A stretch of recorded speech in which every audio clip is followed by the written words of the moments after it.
Hello, good people of the world. Welcome to the Don't Stifle Me podcast. My name is Jacob Stiefel, and I'm in a good mood. I'm also on my third cup of coffee this morning, which one might have some to do with the other. But anyway, I digress. Here we are again for another glorious day and another great conversation. But before we get to it, I do want to remind you or let you know this podcast, as of right now, is solely listener funded. So in saying that, I invite you over to patreon.com/DSM podcast. On the Patreon page there, for small pledges starting at $1, $3, $5 a month and up from there, you can help fund the process of the production of these podcast episodes. So we don't have any commercials or any sponsors or advertisers yet. So it's all up to you folks out there. And in return for this, you get exclusive access to behind the scenes pictures and video and MP3 downloads from the songs that the guests play when they come on. There's even a chance where you can come in and hang out during an episode recording at a certain level. And once again, all that starts for as little as $1 a month, less than a cup of coffee. And that, once again, is at patreon.com/DSM podcast. Ooh, also, I just set this up yesterday. If you're an Amazon shopper, next time you want to buy something off Amazon, if you think to, please jump over to don'tstifleme.com or jacobstiefel.com, either one. And there's a banner on each of the homepages that says, click here to shop on amazon.com. And what that does, it doesn't change the price for you at all. But through clicking through that, it knows that you came from one of those websites. And so the podcast here will get a small commission off of whatever you buy. Same price for you, just helps us out a little bit on the back end. But either way, no big deal if you do or don't. We just much appreciate it over here. Anyway, okay. All right, enough with that. Here is episode number 29. Pick it up from piano.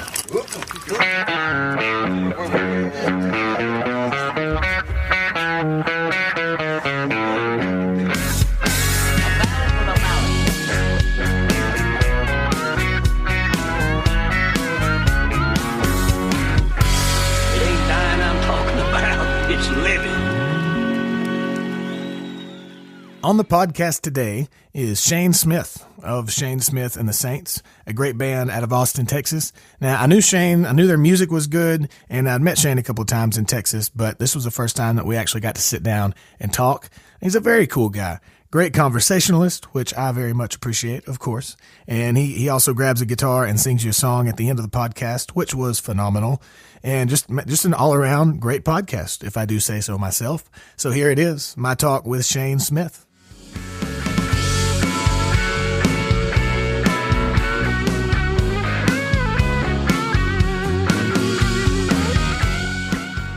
Shane Smith. I went to high school with a guy named Shane Smith. Really? Yep. Just a tidbit of information. Fun fact of the day right there. There's a guy from Australia named Shane Smith that continuously sends messages to our fan page. Really? I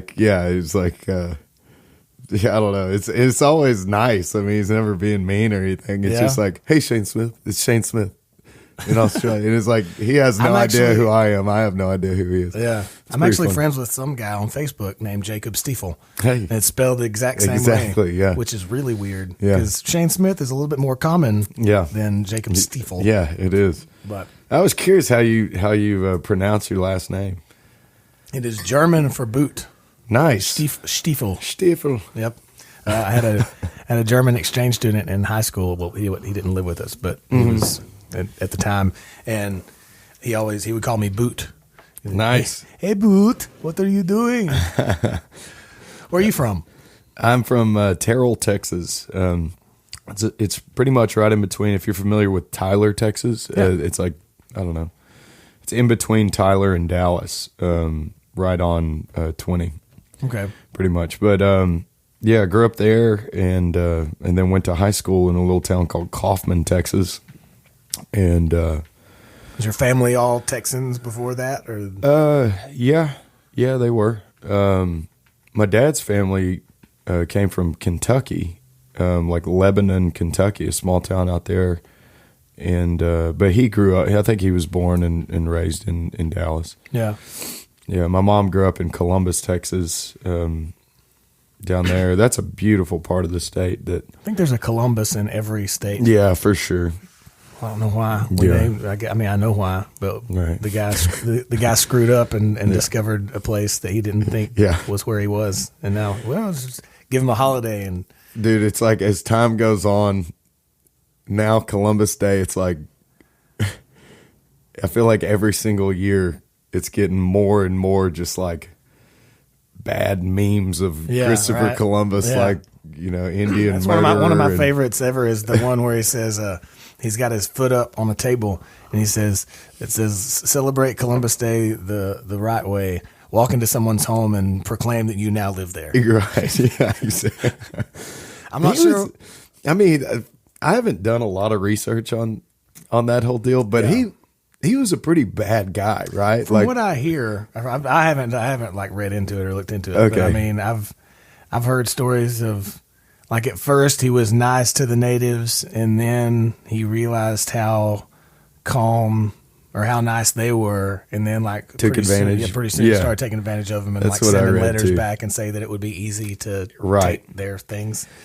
That's pretty much what I've read too. Like, because like I said, over the last couple of years, it's been like worse and worse press for Christopher Columbus on Columbus Day, and so it made me want to look up some stuff, and I briefly read over like a Wikipedia thing or something, and that's what I picked up on. It was like he started out one way, and then pretty quick it was like he almost like flip flopped on his letters. Like at first it was like they're peaceful, so nice, so good, you know, and then the next letter is like, we can take advantage of these. We want, like we got to take advantage. It's like, golly. I'm not sure which is more ridiculous, Columbus Day or Thanksgiving. Now, Thanksgiving in itself, to be thankful, is a great thing. Right. We should have the Thanksgiving holiday of, hey, let's all be appreciative of what we have. But the old story of the Pilgrims and the Indians getting together and sitting down and cooking food with each other and playing hopscotch or whatever they did. Right. I don't know about it. Yeah, I don't know about it. I don't know about it. I feel like kindergarten teachers lied to us. Yeah, dude, there's a chance. There's a very good chance. I haven't looked into that either. You know, I feel like now I'm going to go to the hotel and get on Wikipedia again. Do some history learning. Yeah. So when did you start playing music? I started playing probably the same age everybody starts playing, probably like 15, 16. Yeah. My oldest brother, Connor, or not oldest brother, one of my older brothers of the two, Connor was going to junior college over in Tyler, Texas, and he had a roommate that played guitar like anybody as a freshman at junior college, right? Oh, yeah, there's always a guitar sitting in the corner. He came home during Christmas break and could play. He could play like "Nothing Else Matters" by Metallica, and the little brother in me kind of came out, I guess, and I immediately went and saved up, went and bought one. I bought a Silvertone. No, didn't take any lessons. I just printed out the chords online. You bought a Silvertone? I bought a Silvertone, which sounds a lot cooler than it was. Was this 1919? Did you order it out of the Sears and Roebuck catalog? That's what I'm saying, dude. Like, so I got it at, what are the music stores that used to be at like every mall? It was like a music shop, and they had FYE or something like that. Sam Goody was one of them. Yeah, maybe that. Yeah. So I just remember the sign was orange. I remember it's like it's orange, and I think it was the FYE. I don't know. It may have been either one of those. Yes, children out there listening, they used to go to the mall and look through CDs that were in plastic cases, and you would physically purchase that in the store, right? And then you'd go home and listen to it. And I showed up at one of those stores, and it was like $120, I think, and you could buy it brand new, and it was Silvertone. I had never heard of Silvertone. Obviously, as you know, from doing the music thing or whatever, now that I've gone into 10,000 pawn shops, I realized that Silvertone was pretty cool, like back in the day. And I don't know. I guess they tried to bring it back or something, but with terrible terrible guitars. Like, it was horrible. Well, if it was $120 in a CD store, dude, the quality probably wasn't pretty bad. Highest.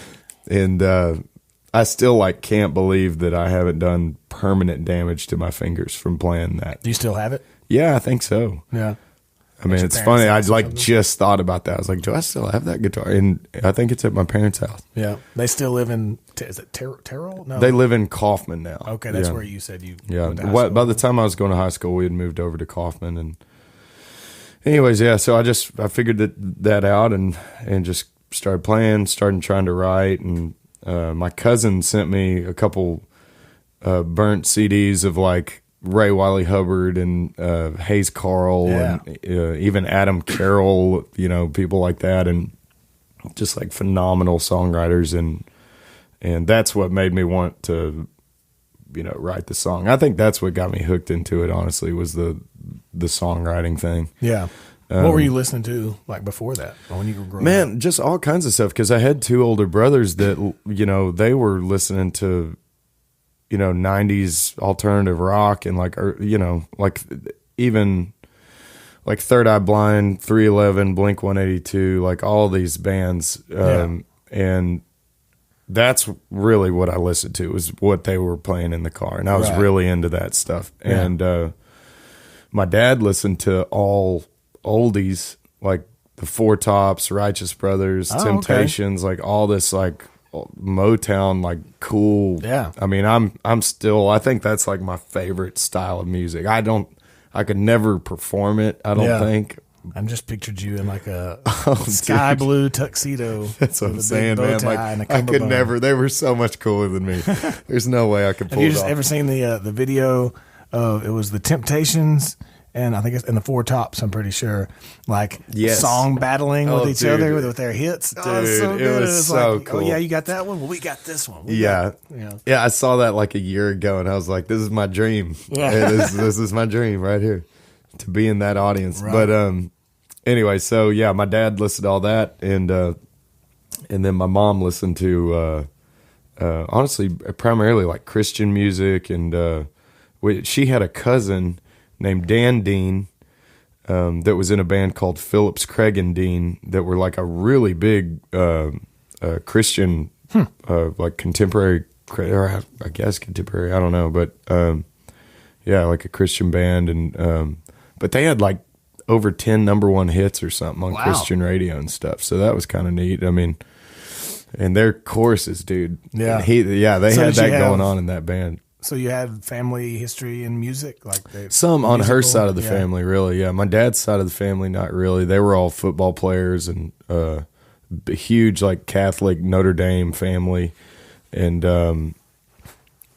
like he was a kicker. He was a kicker for Notre Dame, and then played for the Chiefs for like I think a couple games, and then got into law school, and then got out, and then went to law school. Yeah. Oh, cool. And so, are you a Notre Dame fan? Yeah. I mean, I don't keep up with it. I don't keep up with sports, honestly enough. Yeah. But did you play sports or anything? Me and all my brothers growing up played. It sounds weird because we were in like a small little bitty town, kind of in the country. But we all played tennis growing up, and actually played college tennis. And, wow! And I'm gonna tell you this right now. Yeah. I tried. Like a few years back, my sister and I, we were visiting some family in Texas. Yeah. Sitting around, didn't have shit to do one day, and we were like, hey, let's go play tennis. Grandma had some tennis rackets. Right. So, and Grandpa always watched tennis, so we kind of very loosely knew the rules and the scorekeeping. Right. It's confusing as hell. Oh, it is. Yeah, totally. So she and I like went to the park down the road and attempted to play tennis for like 30 minutes. That's some hard shit. Man, it's like constant. Yeah. It's like constant moving. I don't know. I used to play racquetball with my dad when I was younger, so it was like that, except for on a much bigger court, and you're just constantly going somewhere. Yeah, like, you can't ever just be like, okay, I'm gonna stand here for a second. Yeah. Except for like I say, in between. Man, it's one of those few sports out there that a lot of times you don't think of it like this, but it's totally you in your own head. I mean, it's up to you to win or lose. It's like you can't rely on another partner or anything. It's just it's an individual sport like golf or boxing, pretty much, and that's what you got. I see that. And your decision making has to be instant. Yeah, definitely. And I honestly I started later than my brothers did. I started when I was probably 12 years old or something, and but yeah, like my oldest brother played. We all three played for junior college at this school, Tyler Junior College in East Texas. Had an extremely good program there. Yeah. And anyways, yeah, we all played there under the same coach, and Coach Peterson, and then transferred out, each of us after 2 years. And Travis, our oldest brother, played for University of Hawaii. Connor played for University of Arkansas, and I played at a Division II school called St. Edward's in Austin. And so that's what got you to Austin? Yeah, pretty much, yeah. Were you playing, when did you start gigging, like playing shows? While I was at junior college. Yeah. Yeah. Like bars and stuff? Yeah, I played, and it was super random, but it was this biker bar called XLN, like Excellin, but XLN on 5th Street. Interesting. Oh, dude. The names, I'll never, I don't know. I can never fully bring myself to believe the names that some people choose to name their businesses, you know, but anyways, that was it. And there was this guy named Sean that was a manager there, and he let me show up to their kind of open mic night type thing on Tuesdays. Yeah. But it was honestly just when the bar was closed, they would just lock the doors, open up this back patio, and these biker dudes would be in there. And like, I mean, there would be like strippers like from getting off their shift. They would be over there hanging out. They would be like dealing meth. I mean, like, it was like pretty rough, man. And you're just chilling in the corner playing guitar? I mean, like, they would just be like this open jam, and they would all be, you know, smoking or whatever back there, just hanging out. And it would go till like 4 a.m, and just like a song swap. And there's me sitting there just like, God, no reason to be there at all, you know? And I think it made tennis me player on stage. Yeah, exactly, dude. Just totally random. But it worked, and I think it made me want to write. It definitely helped out with my writing, because a lot of people, I think, kind of write towards a specific audience, you know, like, who do you want your audience to be, you know, who do you want, you know, to appeal to, and it definitely opened my eyes to, you know, a bunch of just rough folks they were the best audience you could ask for as a musician starting out, I think. And so I was writing a lot back then during that time, and every single week I would show up and hang out with them, got to know all of them. Yeah. It was actually, I found out later, it was actually Is that place still open?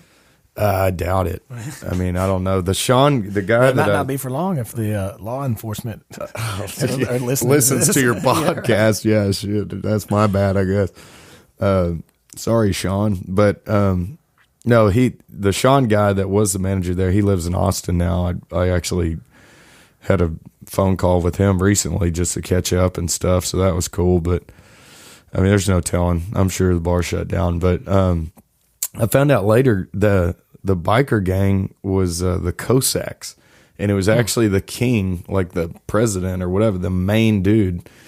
I mean, they were like a violent gang, like in the 90s and 80s and stuff. Sounds like it. And yeah, he was one of the dudes that was there every single night hanging out. Had a conversation with him like every night. And they were the biker gang that had that shootout in Waco with the Banditos. Oh, it was the Cossacks and the Banditos. Wow. It's pretty, look at you. Pretty interesting. Yeah. But a hell of a crowd you're rubbing elbows with. Yeah, exactly. But anyways, that's how I kind of started playing and writing and all that. When did you move to Austin? What year? It was probably 2009, 2010, something like that. Yeah, summer of 2000. Did you know at what point did you go from like, I enjoy playing music and I'm pretty good at it and whatever, to, okay, I want this to be my career. Like, I want this to be my future. I guess when I was finishing up school in Austin and getting out of school, because I was burnt out with the sport. By the time I was going, you know, in for my junior year to finish out my last 2 years, I straight up just told the coach, I was like, look, man, here's the deal. Like, I have no ambition of trying to go pro in this, nor could I, you know, like, and I don't want to coach either. You know, it's like, I don't know what my future holds, especially with this whole sport. And I just told him I wanted to put a lot of focus on that and on the music thing. And fortunately for me, he happened to be like a bass player in the 70s that was also a coach or whatever. So it just, he was super cool with it. And it was really neat because, like, we played a big show, like, with Ryan Bingham and Shaky Graves at Whitewater Amphitheater down in New Braunfels, Texas, which if you've never been there, it's such a cool venue. I've not been to Whitewater. I've been to New Braunfels a million times. Yeah. But, it's a cool town down there. I like it down there. Yeah. But I get that same coach got to come out and see us play. So that was cool, you know, getting to, you know, because that was honestly, I mean, that was a real conversation that he could have been like, no. Like, no, it's like either quit or whatever. And then that would put me in a spot where I wouldn't have quit. I would have, you know, done what I needed to do. Yeah. That would have been. What was so you graduated? Yeah, graduated school. Degree in? It was media communications. Yeah. I mean, it's, I guess, pretty much to go in for like radio or film or something like that. Yeah. But I wanted just a broad degree in communications. Was one of those degrees where you're getting a lot of business courses, you're getting a lot of, you know, media stuff like that as well. So it was kind of like, I just want the most broad degree that I could get. And that's kind of what and my girlfriend at the time, wife now, she was going to school at University of Texas. And so. Did you meet her there in Austin? No, dude, we were dating in high school. Really? Yeah. Yeah. We dated. Old love story. Yeah, oh yeah. It's a sweet one. It's it's crazy, but yeah, we started dating in high school, and she had the same degree. That's what she was studying for, and so I was like, all right, well, let's do what you're doing. What's that? What's she working in now? Now she's in advertisement. She's a project manager, producer at a ad agency in Austin. Cool. And she honestly, man, she's got a really stout resume with music and film. She was going to go in, she wanted to get in on like a corporate level for either music or film business. And she even moved out to LA for a couple months and did internships with like Warner Brothers, you know, Sony Red, AFI Film Festival out there. She was doing like radio and spin reports and stuff like that for Red Distribution under Sony. Yeah. And, I mean, she did a lot of stuff. In the Austin Film Festival, she worked for them for several years. You know, a bunch of stuff. Cool. But anyways, right now she's still doing that and just kind of waiting for, you know, an opportunity to get back into that other stuff. Because, I mean, she kind of took a bullet for me to be able to keep doing this. Yeah. Because I was at a place like, it's like I had to pull the trigger because when I got out of school, I started coaching. Okay. Because I Coaching had tennis? to, yeah. And my brother was a coach at a club in Austin, and so easy gig. I could get a job through him, you know, and so I started doing that. And it came to a point that we were gigging so much. Was that like a private thing or like at a school? It's like just a country club. Oh, okay. Yeah, and so I started doing that. Coaching the women while the guys were out playing golf. Dude, the rich wives. Dude, I coached the rich wives. I did, 100%. And no, let me show you this. Let me show you this backstroke here. Whatever you you call it, the swing. Dude, it is something else coaching at a place like that, and you would be shocked how rude people are. Yeah. Like, I mean, like, yeah, some of them were cool, but like some of them, man, oh my god, just the like, just rich country club, just stigma. Just like if you like did anything wrong, like as a coach, and you like made them do something they didn't want to do, it's just like no. It's like, oh, I thought I was supposed to be the one in charge. To coach you. But anyways, do you want to get better or not? So, I did that for a while, and then I pretty much had to get out of it because I was either going to have to stop doing music or gig less or whatever, or else quit. And that's coming from my brother. I mean, you know, who's being as nice as he could about it. Just like, look, dude, like you got to make a decision here, and I think you ought to go. And that's what happened. And then, you know, Lauren at the same time got a good job opportunity within advertisement. Yeah. So were you at that time? Were you Shane Smith and the Saints? Yeah. So we had like pretty much just gotten to that place. When did you meet those guys? Has it been the same lineup? No. And it started out with me and Bennett, our fiddle player, and Bennett's originally from Kentucky, and he was going to school at UT, and he was playing in like a band, college band, just getting free booze, partying, and anyways, he was playing with them, and then ended up meeting up with him, and we started jamming some together, and gigging together. All my residencies that I had at the time, I pretty much threw him on, and we just started playing all of our shows together, and then we won this singer-songwriter contest thing back in Terrell, in that town I grew up in, and that won us the opportunity to open up for this Texas songwriter singer named Charlie Robinson. Yeah, and I'll see you around my hometown. Yeah, man, he's a good dude. I was a big fan of his. Like I was saying, when my cousin started sending me those burnt CDs, he was one of those guys on there. Yeah. So I was like, man, we gotta get a band to play this show. We can't do this one acoustic. And so we borrowed the only band that we had ever opened for up to that point, which was the Chris Morris Band in Austin. They were just like us, kind of starting out, and so we borrowed his band members, and then they ended up playing with us for the next 2 years, and that was our first band. And that's, I guess, the first wave of this band, pretty much. And then over time, a couple members changed out when it got to a place of all right, I've got a normal job, or I need to get a normal job, or whatever. I can't survive doing this.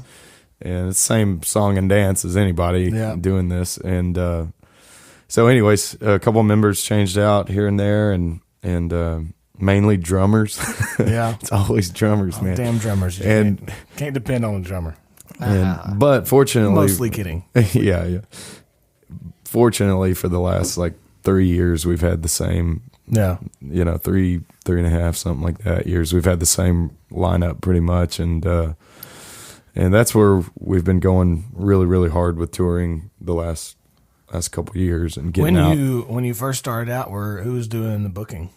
Me. Yeah. Oh yeah. And that was the other thing, where also at that same time where I had to make that decision, keep working kind of a regular job or not. Yeah. That was also the same time I was having, some conversations with Jeb Hurt, our agent, because he had just gotten hired on with Red 11, and Red 11's the agency that we're signed with, and they've got an Austin office and a Nashville office, and anyway, so he had just gotten signed on to the Austin office, and I was like, I think they have the best roster of artists, of anyone. Yeah, it's just a great, you go through there, everybody listening, go look up Red 11 booking agency and just look at all the people that are on. I mean, I can't name them off the top of my head, but I know Adam Hood, Adam's them, and they've got a ton of different Adam artists. Hood. They signed Old 97s not too long ago, which is kind of cool. They've got Turnpike Troubadours from Oklahoma. Cody Johnson's a big, he's become a really big independent country musician. I don't know, a bunch of dudes. American Aquarium. Yeah, I don't know. Yeah, a ton of people. Yeah. So you had been talking with the guy who got in with him, and that's how. Yeah. You got in. And he had helped us out. He had booked us on other stuff before he was with Red 11, and thrown us on a random one-off show with Travis Tritt, in San Marcos, Texas, at a theater, and I don't know. But anyways, he was a buddy, and I just told him, I was like, look, dude, I can't keep doing this. I'm gonna lose my band, all your time, or I'm gonna lose my job. I'll lose my wife. I'll lose something. Something's gonna go bad if somebody doesn't step in and take this over, because I can't keep up with it. And booking is the biggest pain in the ass, dude. It is. It is so frustrating. And I explain it to people when you get out of college and you start applying for jobs, and you start sending out resumes to anybody and everybody, any kind of job that you think you want, you start sending them resumes, and most of them are never going to get seen, right? But you do it anyway for the chance that maybe they get a call back or whatever, and then you finally at some point somebody looks at it, or some connection or whatever, and you get the job. Well, booking shows is just like that, except when you get the job, it's just for one night, and you got to keep doing it over and over and over again. And just, you got to win them over and make a relationship, and try to maintain that relationship, get the call back, Yeah.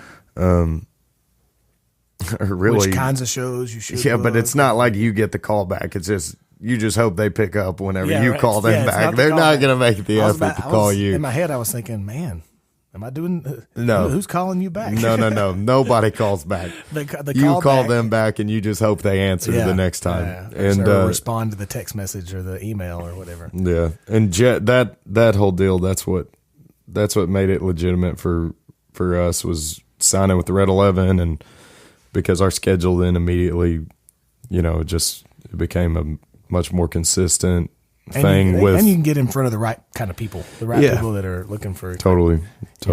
You can go play, shitty bars across the country as much as you want to, but most of the time you're playing to drunk people that don't care about what's going on stage. And it's good getting on a roster with other good acts, because your agent just might be like, all right, well, we're going to throw you on, every Turnpike date that we can, or every single Cody Johnson show that we can. At the time, Cody was in a 15-passenger Chevy Express with just like us. And we did a couple dates in a row with him immediately, like right when we signed with him. And that was cool seeing that, because, I think our Oklahoma City show that we played with him, there was like a couple hundred people there or something like that. And that's cool now, because, he's doing he did like 10,000 people or something in Houston a couple weeks ago. And I don't know, he's been doing really good. Was it around then when you recorded the first CD at Coast? Yeah, it was. I'm trying to remember. Where'd y'all record that? In Austin? Yeah, we actually recorded that twice. We recorded the first wave of it with a guy named Steve Collins. He was in a band called Dead Man that was like an Americana kind of folk rock band, and he had a home studio in Lockhart, Texas, probably 30 minutes southeast of Austin, and we went over there, recorded a record. I think it was $2,000 to record the record. 14 days is what we had, and so we did it there with him at first, and we were just way too green of a band at the time, and it just sucked. It wasn't his fault at all. It was just it's such a different animal, like altogether. The studio versus you play 1,000 live shows, but then you go in and try to convert that to a recording, and it's just totally. I have found it is so beneficial to get yourself as many opportunities in a studio as possible, and don't necessarily release any of it, but just get familiar with the process and being in there. Cause that's, it's like you can go and spin your wheels for years and years as a band, touring, getting in front of people. But at the end of the day, it's up to that recording and you killing it on that one record. And you've done such a good job on that record that it just spreads like a wildfire. And then you just go do the work at that point, and you follow it up and you tour it and you promote it. But at least that's the way I see it now, is like, that's so important, being good in a studio. I don't know. The more I do it, the more I'm like, okay, I like what I did there, but I'm gonna do it a little different next time. Right. Or, like what I did there, but maybe I'll do a little bit more of this or a little less of this or whatever. But it goes back to the song, making the best representation of the song, because that's at the nucleus of all this shit, of everything. Yeah. It's the music, it's the song. Yeah, absolutely. Capturing how you want others. That's what's hard, like a lot of times for me, is capturing the recording of how I hear it in my head. Right. Does that make sense? Yeah. How I want other people to hear what's in my head when I create the song. Yeah, and that's the thing that, like for the listeners, like thinking, really, like sit and think about that. Like, how many different ways can you record a song? Yeah. And don't think for a second that it doesn't matter, because it matters. It makes or breaks the song. Oh, yeah. Take like Nathaniel Ratliff. Yeah. And those dudes. It's like that record that kind of broke them and was massive. I mean, it had such a unique sound to it sonically, aside from the songwriting, aside from the singing, aside from the musicianship that was just killer. Yeah. I mean, it had such a unique sound to it, you know? And you ask yourself, like, would it have done the same thing if it wasn't sonically the same? Who knows? Yeah. I mean, you never know. And it might not have. It might have, might not have, who knows? But there's so many different ways you can slice it. And I found it seems so beneficial, and I wish, looking back, that I had spent so much more time in a studio even up to this point, just because being so familiar and being able to knock stuff out fast and play around with different things and not have to take, 30 takes on something, you know what I'm saying? Like, you can get so much more accomplished. I feel like that with recording when it comes to like guitar tones. Oh yeah, and stuff, and like miking positions. There's some people that know about all that stuff, and I'm like you. I didn't focus on that enough. Right. I feel like, but we're not dead yet. We can still learn and figure it out. Right. So you said you had to record that twice. Yeah, we did. I'm sorry, I got off probably, but I guess that's that's what we're here for. That's what we're here for. So yeah, we recorded, and the record was called Coast, and we recorded that first time. I think it had like 14 tracks on it or something the first time we recorded it with Steve Collins. We kind of stepped away from that after it was done and all kind of mutually agreed, like, man, we suck. Like, we should consider redoing this because it's not doing the songs justice. The songs are great. Everything else about it. Yeah, exactly. And it was actually... I had pitched a song called Cocaine Habit to Ray Wiley Hubbard to sing on during that whole deal while we were in Lockhart. And Judy Hubbard, his wife, who manages him and just runs the shop with his camp, she's an awesome human being. Judy Hubbard, she was the person that I was talking to during that whole time when I was pitching the song. And she was like, hey, I really like your lyrics. I'm kind of interested in what you got going on. And she kind of, quote unquote, managed us and kind of took us under her wing for the next, like, I don't know, year or something, maybe 9 months, year. And during that time, I got to have several talks with Ray, and he kind of changed everything about my finger picking. And I mean, I honestly, I owe him a lot because he changed a lot with just the fundamentals of my, not so much songwriting, but my finger picking, which has changed my songwriting in turn, completely. Sure. And so anyways, that was a really cool phase during that time, and getting familiar with him. Legend. Yeah, absolutely. And I was already a huge fan of his before then.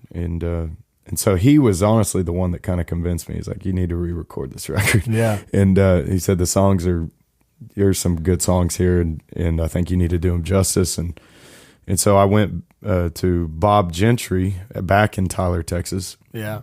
Who had actually recorded like my very first little singer-songwriter thing while I was living in Tyler with him. Okay. And he's a dude, he's got a home studio in Tyler, used to play bass for Tom Jones back in like the 70s, and Pussycat? Dude, he was like Vegas, I mean, residential at Caesars. It's not unusual to be like that dude. And so Bob's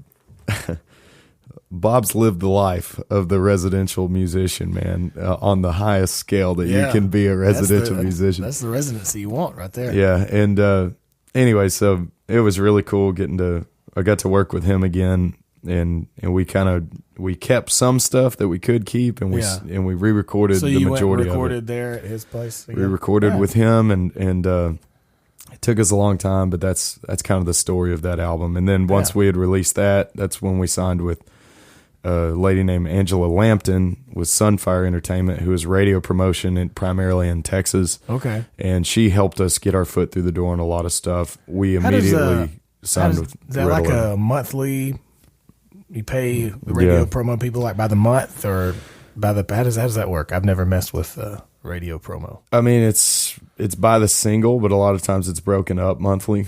Yeah. And, your goal with the single is like, let's try to get 26 weeks or 24 weeks or something like that on radio. And, I mean, that's a long span, that's shooting for the moon, That's but, months. Yeah. but, Is that like Texas radio stations? yeah. And, just a lot of independent, smaller stations surrounding up through the Midwest, a lot up in like, Kansas, Missouri, and Oklahoma and stuff like that. You get some support up there. So so just for that amount of time that the single is out, they're pushing that single and you're just paying them. Yeah. X and it's amount. expensive, dude. It was very expensive. I mean, it was like $5,000, like $5,200 for a single to promote it. But I will say, I mean, a lot of people will say, that's wrong. Like they shouldn't be taking those poor musician kids' money, but at the same time, it totally changed the game for us.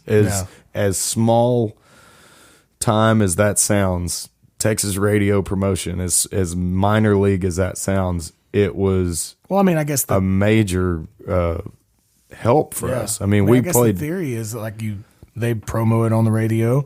People that listen to Texas radio hear the song, and they see that you're going to be in New Braunfels playing a show, and then they come out to the show. Spotify wasn't out at that time, and it's not. And I'm not even talking like years and years ago, but it was years ago, and Spotify, that stuff wasn't around, and or at least it wasn't big, and so people were more than now they were listening to radio, and especially in those college markets.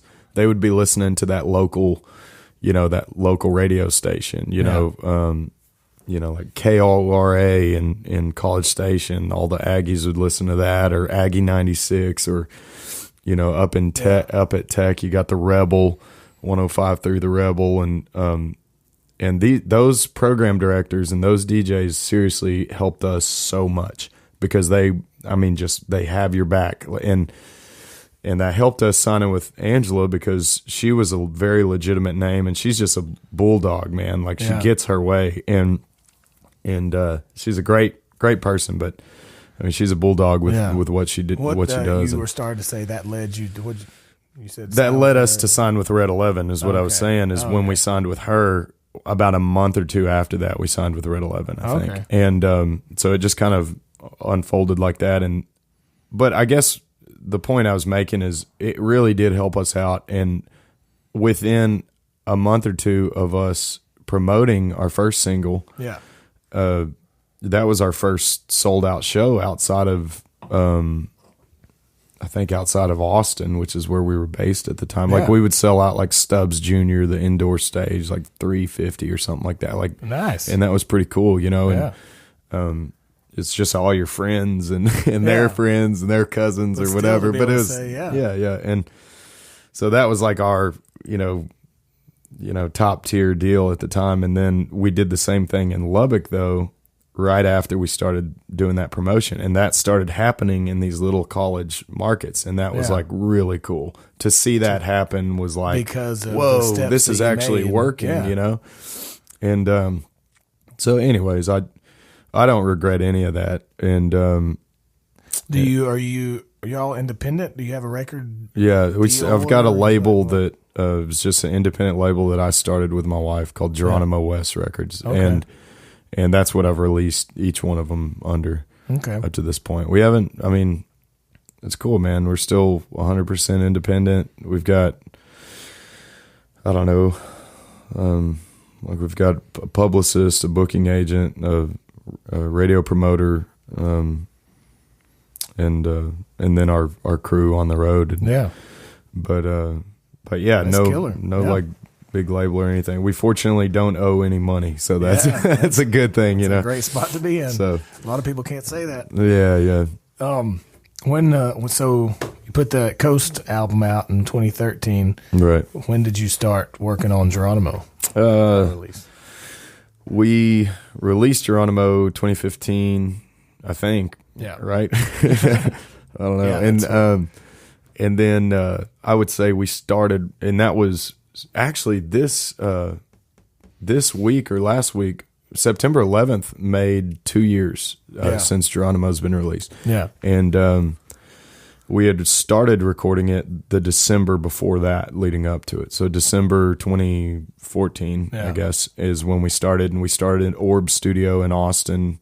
That's Matt Noveski from Blue October.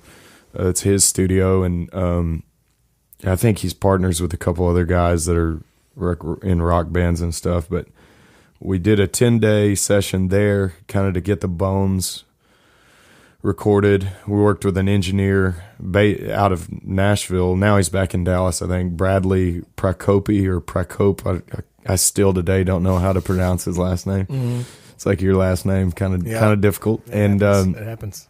But anyways, we recorded with him, and then over the next like 5 to 6 months following that, we recorded it on the road at various different studios while we were out. Like that's cool. We would be in San Marcos with a show that night, so we would book some studio time for a couple hours Just leading up to that. stuff. Overdub, drop it into Pro Tools, pull it up, and I mean, it was very bizarre the way that album was recorded. I mean, there's parts the that credits on that thing are super Oh, long. dude, yeah, it gets real interesting when you start reading into it, and but that makes it cool to me. It's kind of like a mutt, It's kind of a good point. And I'll sit there and I'll listen to it and I'll remember, recording one part of that song in Austin at Orb Studio in the A room. Yeah, cool setting, and then I'll hear the fiddle, and then I'll remember sitting in a living room in Nashville. Or a bedroom upstairs, like chilling, and I can hear him recording that part down in the living room, and so it makes it kind of cool to me, I think. Cool. You working on a new project? We are, yeah. Right now, I'm very, very excited about it. I don't know what it's going to be called. I don't know how many songs will be on it. I don't know what songs will be on it, but we're going through probably about 25 or so new songs.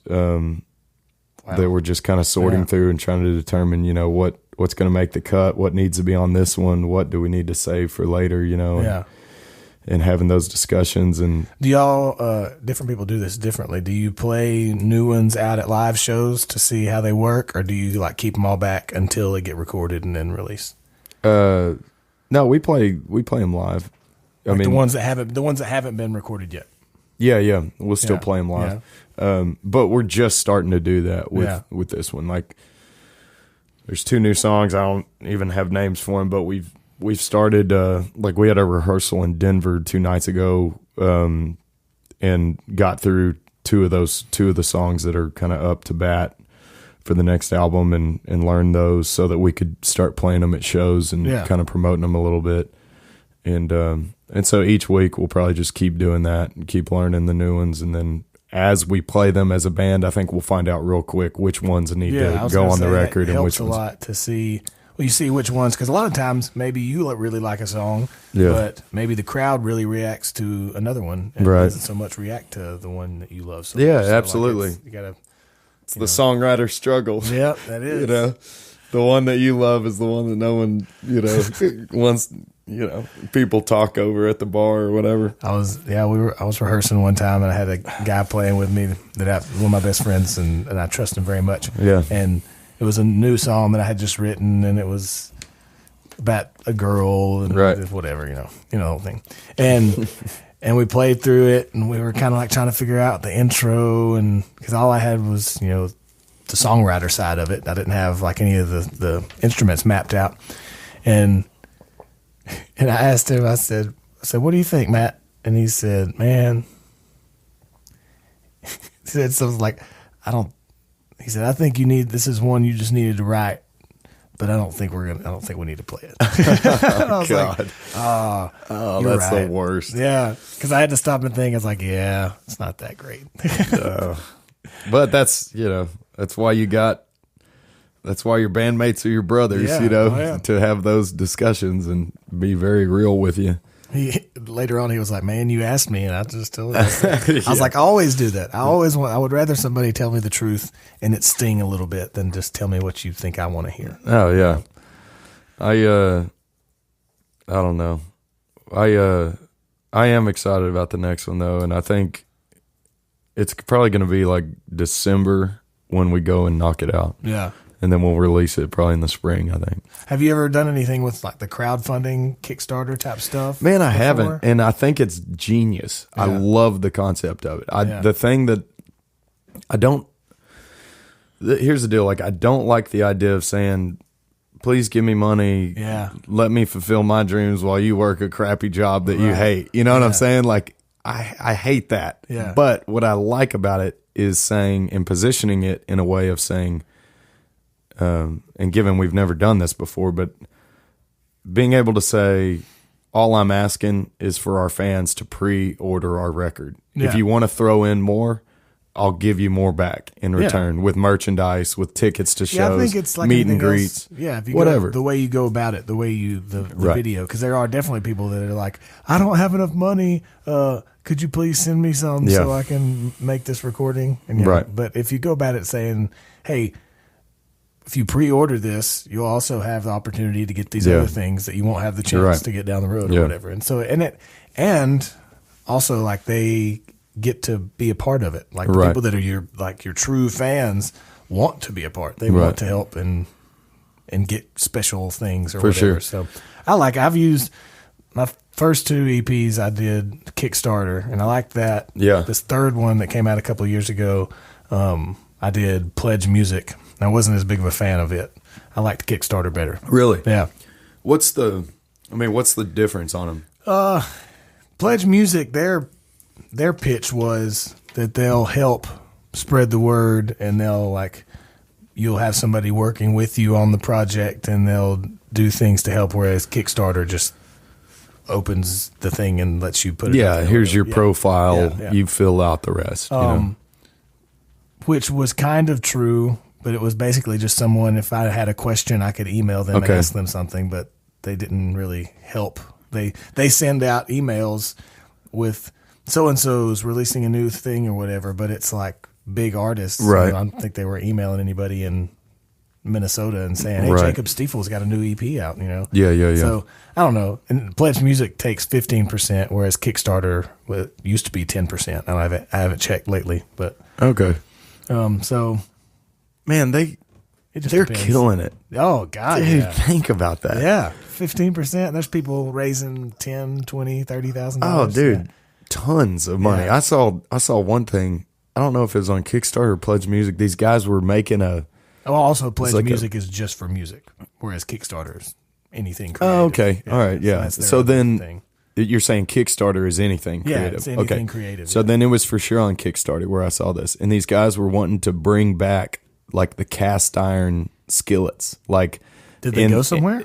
Yeah, dude. They raised like $200,000 to make this company where it's like top quality, like old school cast iron skillets for like really high end chefs and stuff. I don't understand anything about that, but I was just like, I didn't know. Man, you can do anything on this, and they raised the money for it. I think the craziest one I saw was a special cooler that did all these things. It had like lights, and you could plug in your phone and charge on it, and it was just like so many different trinkets. So there was a blender thing on the top of the cooler. Oh, like, gosh.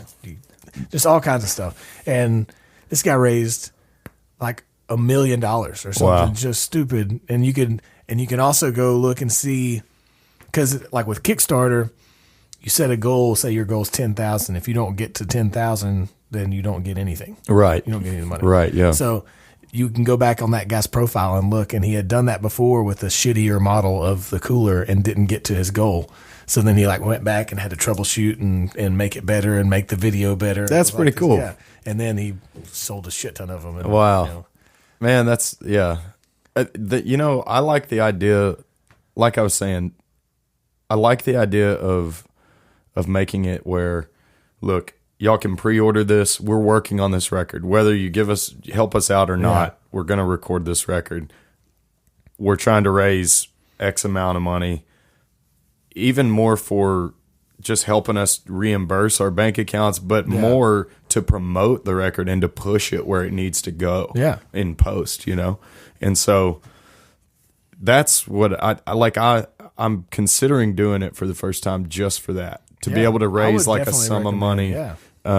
for fans, and plus it creates a buzz and a stir for sure, because all these people are sharing it. They're all coming together for you on your behalf. You do like a cool video. Yeah, thing, yeah. And it just it gets people excited about the album itself. You get to, if you do it a certain way, you can feature a song that's going to be on there during that video, and it kind of gets people pumped up. Like, oh man, they are like they're already recording this thing. Like, I want to. Of course, I'll pre-order it. And I've seen people put on, like, as a part of the deals, like, you can pledge, $10, right, and you get a CD. You can pledge $30, you get a signed CD. Yeah. You play it's 50, and it goes up to like $10K. Oh yeah, like I've seen them where it's like $10,000, and you got a full band private party, all expenses, everything. Yeah, and so I don't know, it's kind of crazy, but. Yeah. So this one, this episode is going to come out. Let's see. Today we're recording this on Saturday, September 16th, 2017, and it'll come out probably Tuesday the 19th. So nice. where are y'all going to be playing in the next couple weeks? Well, we go home. We go straight home tomorrow back to Austin, and then I think on the 20th. I can't remember. It's either the 20th or 21st. We go up to. Oh, here you go. I pulled it up on the old computer. Oh, you look at there. Look at that. You know this better than me. So yeah, September 21st, we're playing Medicine Stone. That's Turnpike Troubadours nice. and Jason Boland. Their festival that they put on in their hometown, Tahlequah. It's a cool festival. Then we're Joplin, Missouri the next night, and then Atwood, Kansas the next night. Atwood, man, that's a funny little town. Yeah, we've played. Yeah, but there's a couple. We've got like these diehard fans that live in Atwood, Kansas. It is like right on the border of Nebraska, up in northwest Kansas. Huh. All right. And it is a trip. They've had us. There's a lady up there that pretty much will book us as if it's a private show, and then she will sell tickets to the show as the buyer. Okay. And just, it's like the whole town shows up to this thing. It's so cool. Yeah. And, but it makes them like loyal fans, when we play Denver, they all road trip over to Denver from out there. That's what it's all about, man. But then you got Amarillo, Texas, San Angelo. Man, we're doing a lot of Texas dates coming out of this. Right now we're at the end of a run to, like we were just in Oregon. And then we played like Chinook Festival. Yeah. In where is that? Yakima, Washington. And then we played in Stanwood, Washington, up north of there. I don't know. So we're kind of coming from over there, and then had a couple days off, and now we're making our way over. We did Nebraska 2 nights ago, Missouri last night, and now Nashville tonight.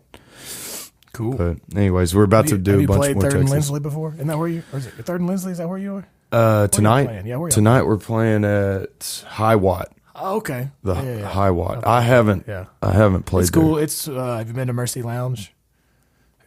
There's a venue building that has like 3 different venues in it. There's Mercy Lounge, the High Watt, and then the Cannery Ballroom. Okay, cool. They're all in the same at the same place. I've played Mercy and High Watt. I haven't played Cannery's, like the bigger one. I figured High Watt's probably like a small little room, right? Yeah, well, it's upstairs. But there's a bar and the stage is nice and cool. It's a cool room. I played there earlier this year or last year or something. I'm not sure. Every time we've been, I'm not really familiar with many of the venues in Nashville because we've played pretty much the same. We played Exit In every time we've been here. I saw y'all at Exit In sometime in the last year, earlier this year maybe. Okay, yeah. We were there. I think in July or something. I don't remember. I think Stuart Mann was in town. Yeah, that's right. And I think he got me in or something. Yeah, for sure. And it's a good show. Oh, cool. Fantastic. Appreciate it. Good harmonies. Thank you. Fiddling. Yeah. We did a show there. 2 of my favorite songwriters right now, and they've been getting a lot of buzz, especially in Nashville, and Coulter Wall and and Tyler Childers from Kentucky. I've heard both of those names here Yeah, lately. and man, they're both just great songwriters, and they were cool dudes when we played a show with them. Not this last time at Exit In, but the time before that. Okay. And we didn't even realize that there was other bands on the bill. Like, we just showed up like we had before and started sound checking, and then Tyler Childers got there, and then we realized, there's another band on it, and he didn't know us from Adam, I didn't know him from Adam, and right. And but he was real nice, and so they played, and then he came up to me and was like, "Hey, do you care if I have my buddy open for us?" And I said, "Yeah, whatever." And it was Coulter Wall, and he was just playing solo, I think, that night. And but yeah, he got Tyler just Sturgill Simpson just produced his record. They just released his record, Purgatory. I heard that the other day, And then and Coulter Wall had I think Cobb produced his last record. I think it was just a self-titled. Oh, dude, it's so good. both of those records are great. Yeah, they're both really good. And anyways, but that's kind of random, just like random chance we showed up to play that gig, and they were both on the bill as well. And then it's just been cool seeing them blow up with those two releases. Yeah, and anyways, it's cool seeing good things happen to good people. Yeah, man, for sure. Well, I ask everybody this: if you could go back to yourself at 18, 19 years old and give yourself some advice, what would you tell yourself? I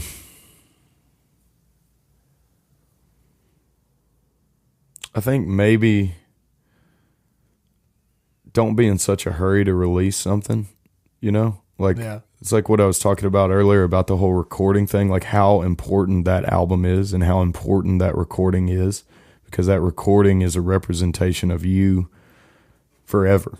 Yeah. As long as you're selling it and you want to sell it, you want it to be good enough where you're never not proud of it. Mm-hmm. And that's the one thing I regret a little bit, is being in such a hurry all the time to get something out. Yeah. And I can't necessarily say that I regret that, because we've been fortunate and blessed, and everything's been cool so far with our progress. Yeah. But we were not one of those bands that just happened. We were not one of those acts where we had a release, the right people got behind it, someone else re-released it a couple months later with a lot of money, and then it exploded.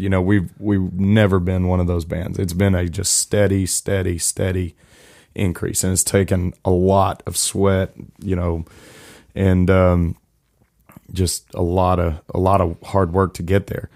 But I would say maybe just putting a little bit more emphasis on that recording, and just making sure that get true, honest feedback from people that are legit. Even if you got to pay them to sit there and listen to your songs.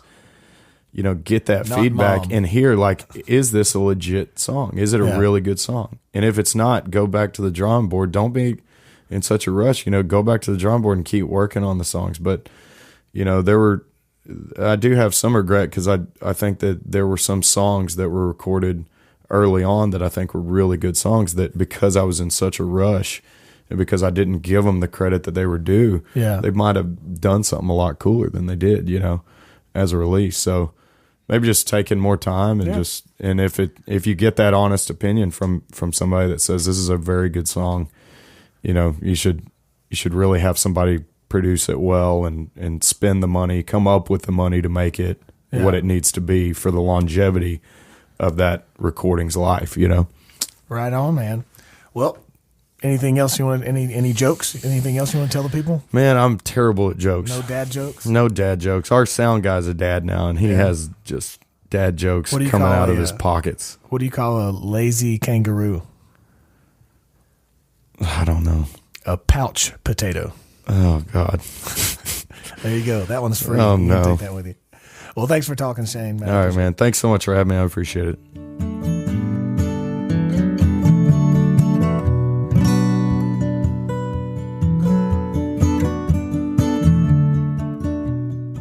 I told you, cool guy, right? Interesting talk when we pick around for a few minutes here in the background before Shane starts to sing, so I'll make it quick for you. Thank you for listening, friends. Check out ShaneSmithMusic.com for tour dates and more on the fellas. Also, check out Don'tStifleMe.com/029 for more info and social media links for Shane and the band. Once again, I do politely ask you to check out Patreon.com/DSM Podcast. At this site, in return for monthly pledges starting as low as $1 a month, you can gain exclusive access to different levels of perks, behind-the-scenes pictures, videos, song downloads on the songs that we play, like in the background here. Your name could be listed on the website, on a supporters page, or it could be read aloud here on the podcast, like right now. And there's even a level where you can get a custom song written and recorded for you by one of the guests and myself. And a lot more. You can see all that once again at patreon.com/DSM podcast.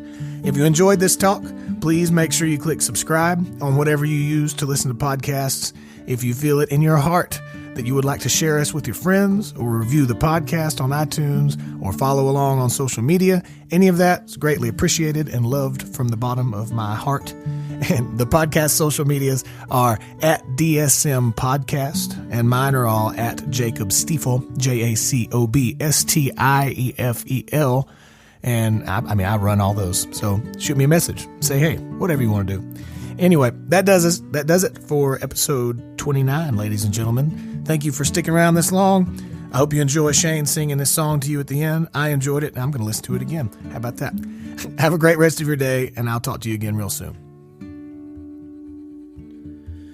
I still get chills when I see your face, and daydreams out on the interstate. It wakes my mind and the colors fade, but I still get chills when I see your face. Oh, yeah.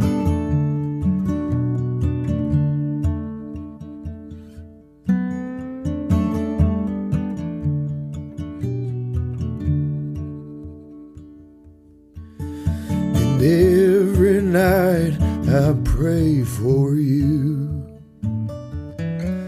I pray every wish you have comes true. And you dance with the stars till the morning dew. Ooh, every night I pray for you.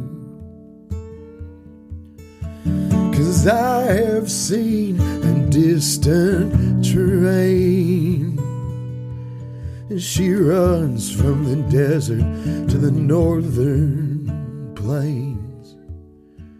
And every town that I've been through, I've never come across nothing quite like you. Never come across nothing quite like you, like you.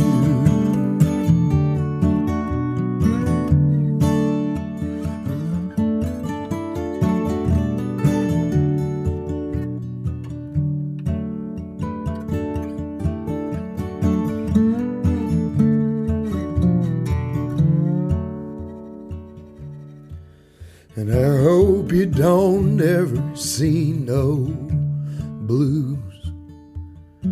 Let them pull your tears, take your youth, and your heart stands strong when the storm comes through. I hope you don't ever see no blues,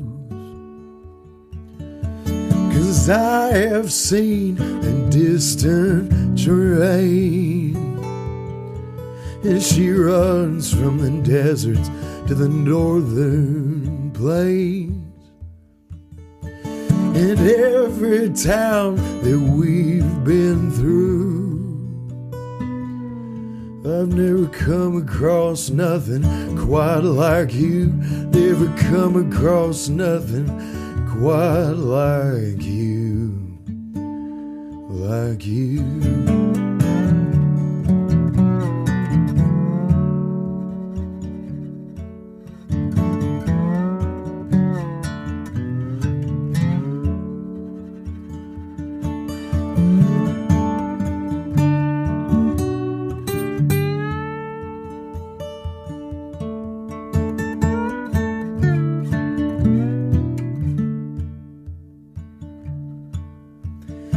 still get chills when I see your face in daydreams out on the interstate. And it wakes my mind and the colors fade, but I still get chills when I see your face. Oh, yeah.